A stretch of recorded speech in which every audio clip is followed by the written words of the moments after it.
Hola, ¿qué tal, amables amigos? Qué gusto saludarlos. Ya es jueves y estamos listos, como es costumbre, hasta ahora con mesa de análisis, con el placer también de acompañar a Darío Vera. ¿Cómo estás, Darío? Gusto José, saludarte. bien, gusto saludarte.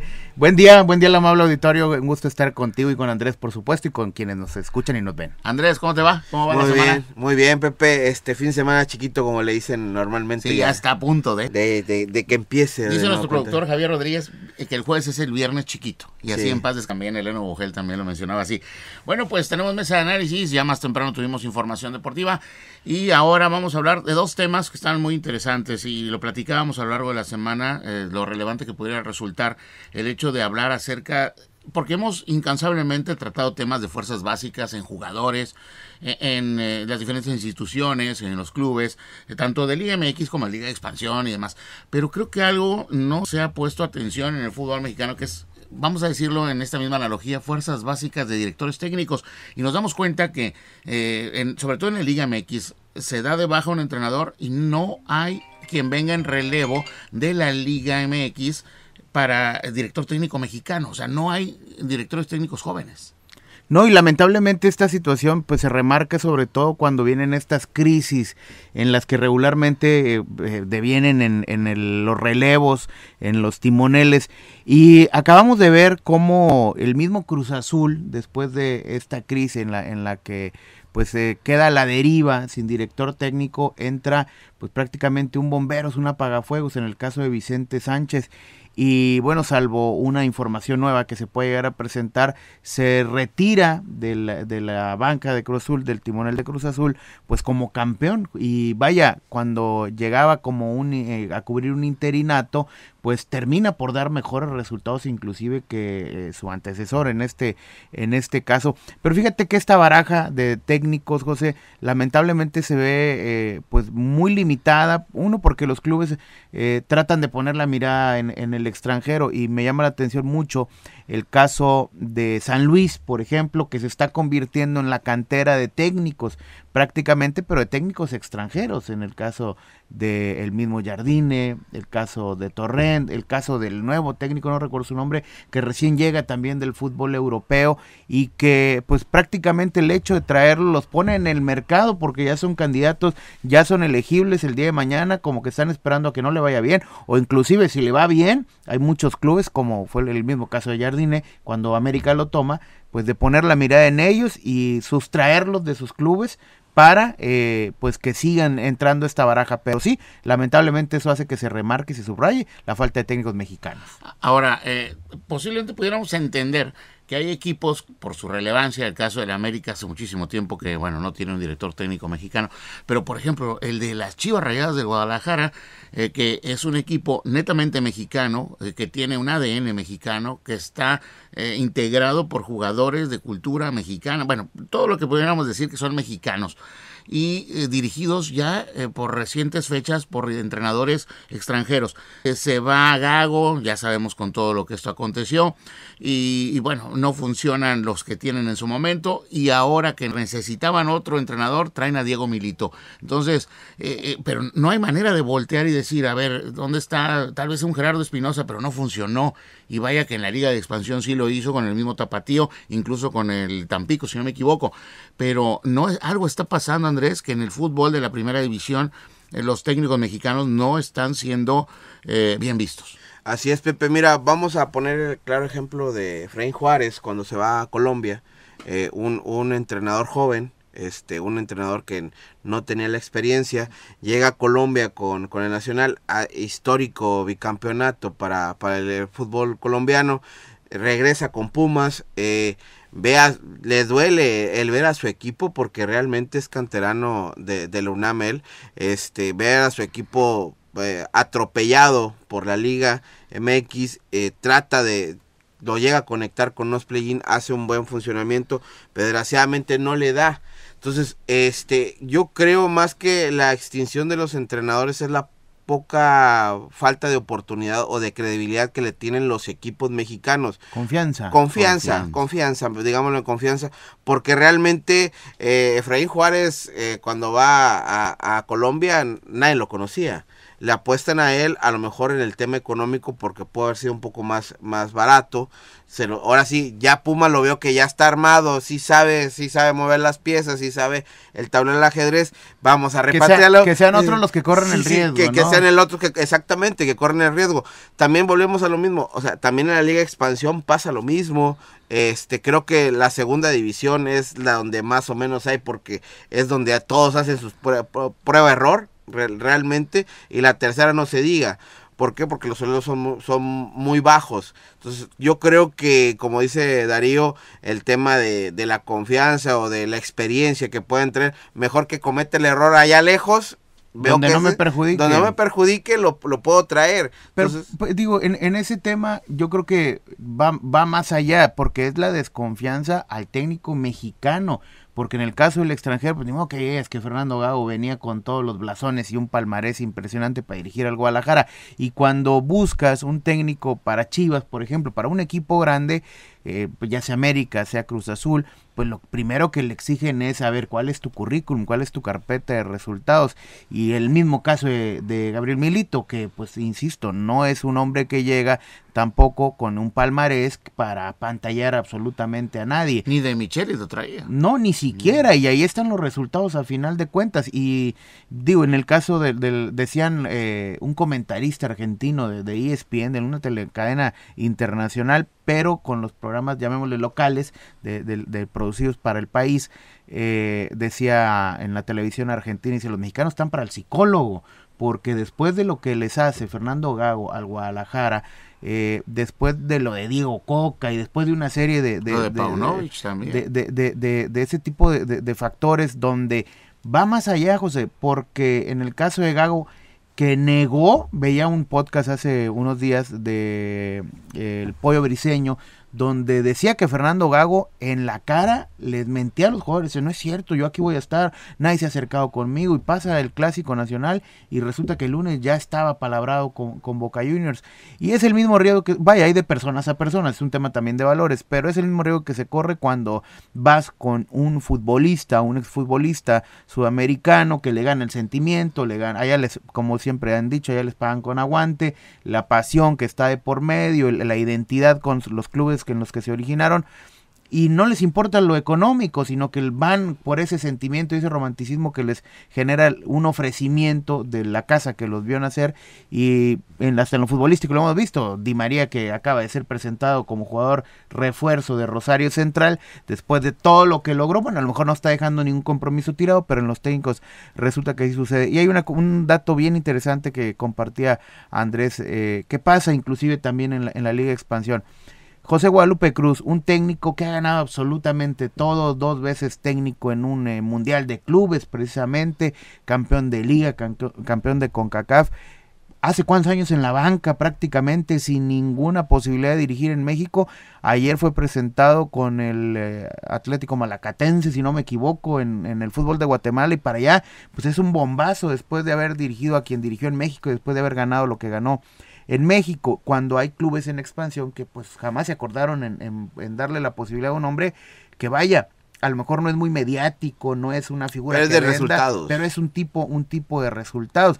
Y el tema de la confianza, creo que has dado en el clavo, Andrés, cuando mencionas esa parte. ¿Quién busca correr un riesgo? El año pasado, por la cuestión que tú quieras, el Club Correcaminos, por ejemplo, corrió ese riesgo con el técnico Francisco Cortés, pero fue un riesgo integral, la posibilidad de dar oportunidad a jugadores jóvenes con poca o nula experiencia en esta división, en la Liga de Expansión.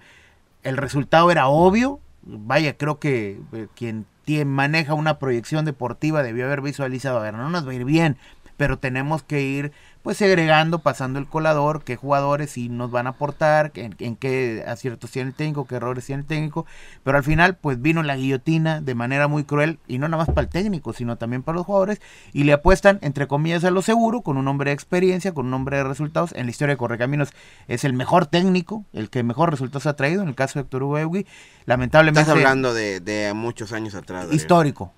En sí, la historia. Sí, yo hablé de la historia. Correcaminos tiene 45 años de historia, ¿verdad? Sí, sí. Y los 45 son del profe, prácticamente, literal, o sea, te vas a remontar eso. Yo lo de Paco Cortés te voy a decir algo, o sea, yo no creo que haya sido la falla, como tú señalas. Ya tenía antecedentes, venía muy mal de Gavilanes, no había, él, lo formativo se le da, hay que ser claros, formativamente se le da.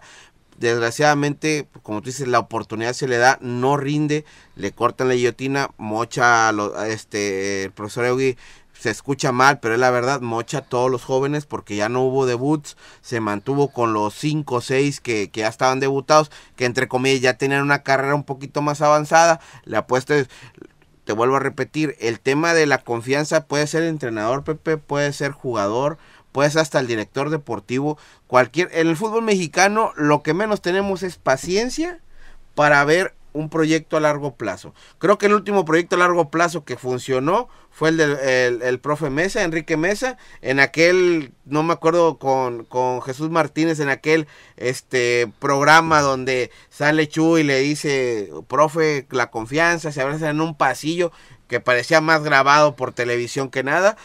Creo que es la única vez que un equipo le ha apostado a tener una continuidad y a tener ahora sí que dicen al profe Mesa, darle largas, y que en aquel tiempo Pachuca fue Pachuca, ¿verdad? Muy ganador. De hecho, Pachuca creo que es un ejemplo de ello. Si bien Guillermo Almada se acaba ya de retirar de ese proyecto. ¿Y en qué problemas? Pero a lo que voy es que es cíclico. Y tienen ahí un sistema que es integral, que es de toda la institución, donde incluso ellos presumen, en el buen sentido, cómo van recontratando jugadores jóvenes y les están dando la oportunidad con contratos largos para poderles asegurar, entre comillas, también le pongo un futuro. Pero sí, definitivamente lo que sucede en torno al fútbol mexicano nos deja una lección clara de que... ¿Cuántos entrenadores mexicanos hay ahorita en la liga? Ahorita en la liga, vaya, ya terminando el torneo, creo que son 3 o 4 nada más. El problema es que... No consumes el producto local. Estoy tratando de echar... Tú vas a la Federación Mexicana de Fútbol y año con año hay graduación de cuántos exjugadores se dedican, y está bien, a estudiar para director técnico, porque hay que cumplir varios módulos y ahora no es, antes no es que fuera tan fácil, pero ahora es toda una carrera. Todo eso, una carrera.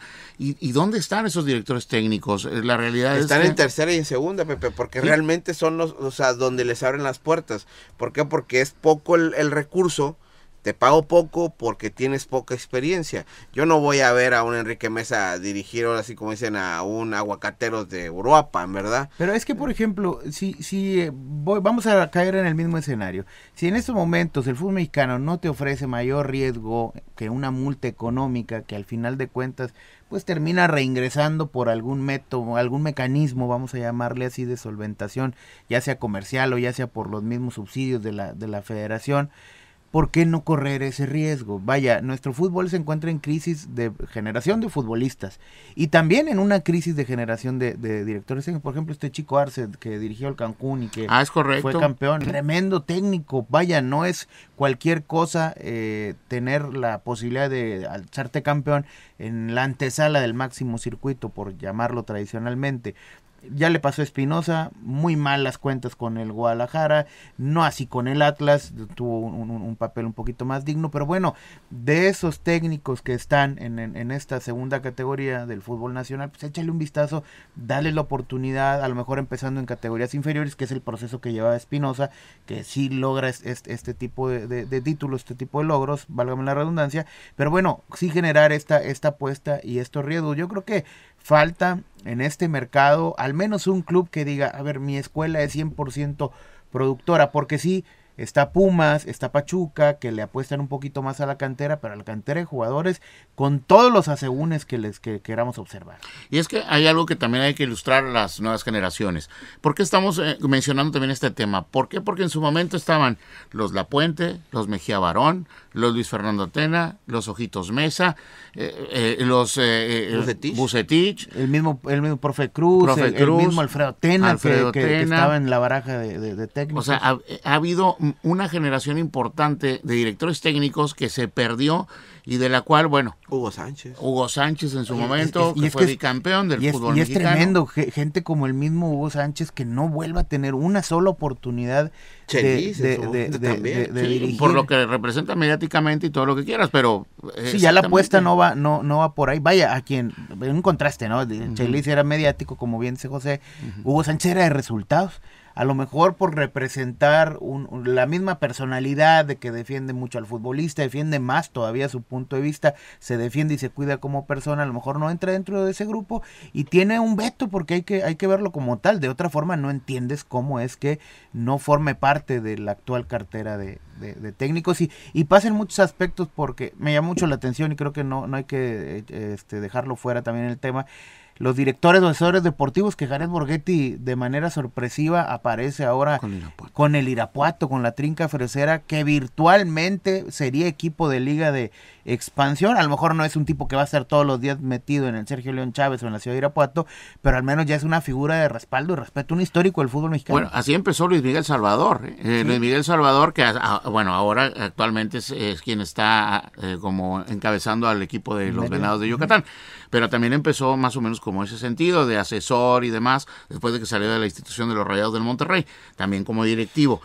Pero sí es de llamar la atención. No sé si habría espacio, antes de despedirnos, de recordar, porque hablaba de historia y creo que no hemos dado el espacio que se merece a quien, bueno, pues falleció y siendo también un histórico de Correcaminos, porque fue director técnico del último título, y me refiero a Nacho Rodríguez, en una parte bastante triste de su última etapa, de su cáncer, del cual incluso, bueno, pues se deterioró su estado físico de una manera que vaya, esas enfermedades que a veces no entendemos, pero de las que pues cómo consumen al ser humano. Bueno, pues fue un hombre también importante dentro de lo que representa la historia de Correcaminos, independientemente de lo que vino después y de lo tanto que se habló, pero bueno, es el último campeón del fútbol de Correcaminos y bueno, pues fue algo lamentable. Sí, descansa en paz el profe Nacho Rodríguez, a quien hay que recordarlo justamente así, vaya, como un tipo bastante mesurado. Recuerdo mucho el Juan López, Correcaminos campeón, silbatazo final, va y se mete al vestidor a dar gracias a Dios, y la fiesta era de los jugadores, y tuvo un pico importantísimo en su carrera, como fue el salsa de campeón con Correcaminos